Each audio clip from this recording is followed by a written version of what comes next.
বিক্ষোভের মুখে নেপালের পরবর্তী প্রধানমন্ত্রী হলেন প্রাক্তন প্রধান বিচারপতি কার্কি।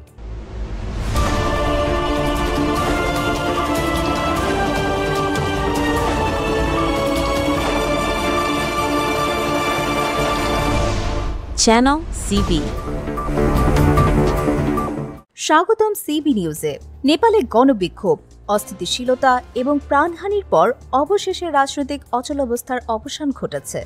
দুর্নীতির বিরুদ্ধে ব্যাপক আন্দোলনের মুখে ক্ষমতা থেকে সরে দাঁড়ানো সরকারের পর দেশের পরবর্তী প্রধানমন্ত্রী হিসেবে শপথ নিলেন নেপালের সাবেক প্রধান বিচারপতি সুশীলা কার্কি। শুক্রবার কাঠমান্ডুতে প্রেসিডেন্ট রামচন্দ্র পাউডেলের কাছে নেপালের প্রথম নারী প্রধান বিচারপতি সুশীলা কার্কি নতুন অন্তর্বর্তীকালীন প্রধানমন্ত্রী হিসেবে শপথ গ্রহণ করেছেন। ৭৩ বছর বয়সী এই সাবেক বিচারপতিকে দেশের নেতৃত্ব দেওয়ার জন্য বেছে নেওয়া হয়েছে, যা দেশটিতে কয়েকদিন ধরে চলা ভয়াবহ রাজনৈতিক সংকটের পর একটি নতুন আশার সঞ্চার করেছে। শপথ গ্রহণ অনুষ্ঠানে প্রেসিডেন্ট পাউডেল সুশীলা কার্কিকে অভিনন্দন জানিয়ে বলেন, "অভিনন্দন, আমরা আপনার এবং দেশের সাফল্য কামনা করি।" এই অনুষ্ঠানে কূটনৈতিক এবং কিছু সাবেক নেতা উপস্থিত ছিলেন। গত সপ্তাহে ৩০ মিলিয়ন মানুষের দেশ নেপাল ভয়াবহ বিশৃঙ্খলায় নিমজ্জিত হয়েছিল। তরুণ প্রজন্মের দুর্নীতিবিরোধী বিক্ষোভ দমন করতে নিরাপত্তা বাহিনী কঠোর পদক্ষেপ নিলে পরিস্থিতি আরও ঘোলাটে হয়। ২০০৮ সালে গৃহযুদ্ধের অবসান এবং রাজতন্ত্র বিলুপ্তির পর এটিই ছিল দেশের সবচেয়ে ভয়াবহ সহিংসতা। এই বিক্ষোভে অন্তত ৫১ জন মানুষের প্রাণহানি ঘটেছে।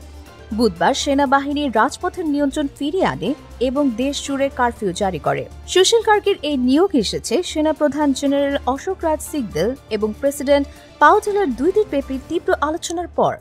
এই আলোচনায় জেনজি নামে পরিচিত তরুণ প্রতিবাদী আন্দোলনের প্রতিনিধিদেরও অন্তর্ভুক্ত করা হয়েছিল।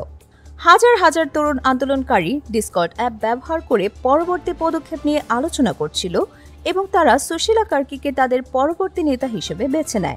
লাল শাড়িতে সুশীলা কার্কি শপথ গ্রহণ করেন, তবে তিনি কোনো আনুষ্ঠানিক ভাষণ দেননি। তিনি কেবল হাসি মুখে এবং ২ হাত জোর করে ঐতিহ্যবাহী ভঙ্গিতে বারবার অভিবাদন জানান। তরুণ আন্দোলনকারী অমৃতাবান, এটি আমাদের বিজয়ের মুহূর্ত। অবশেষে ক্ষমতার শূন্যতা শেষ হয়েছে। প্রধান তরুণ প্রতিবাদী দল হামি নেপাল ইনস্টাগ্রামে পোস্ট করে লিখেছে, "আমরা এটা পেরেছি" এবং ঐক্যের আহ্বান জানিয়েছে। তারা আরও লিখেছে, যারা এই মুহূর্তটির জন্য নিজেদের জীবন উৎসর্গ করেছেন তাদের প্রতি সম্মান জানান। নেপালের অর্থনৈতিক সংকট এই বিক্ষোভের মূল কারণ ছিল। বিশ্বব্যাংকের তথ্য অনুযায়ী ১৫ থেকে ২৪ বছর বয়সী তরুণদের প্রায় ১/৫ বেকার। দেশের মাথাপিছু জিডিপি মাত্র $১,৪৪৭।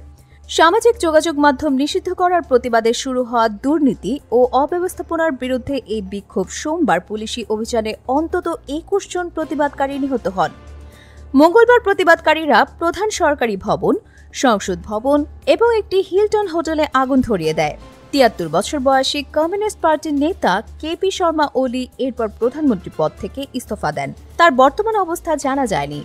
পুলিশের মুখপাত্র বিনোদ ঘিমিরে এএফপিকে জানিয়েছেন, বিশৃঙ্খলার সময়ে দেশ জুড়ে কারাগার থেকে ১২,৫০০-এরও বেশি বন্দী পালিয়েছে এবং তারা এখনও পলাতক রয়েছে।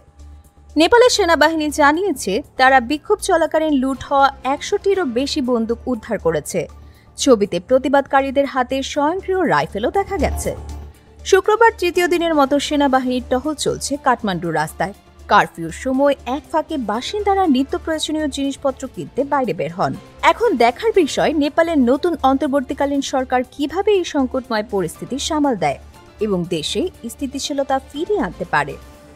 প্রতিদিন গুরুত্বপূর্ণ খবর পেতে আমাদের চ্যানেলটি অবশ্যই সাবস্ক্রাইব করুন। Subscribe now for daily news and updates.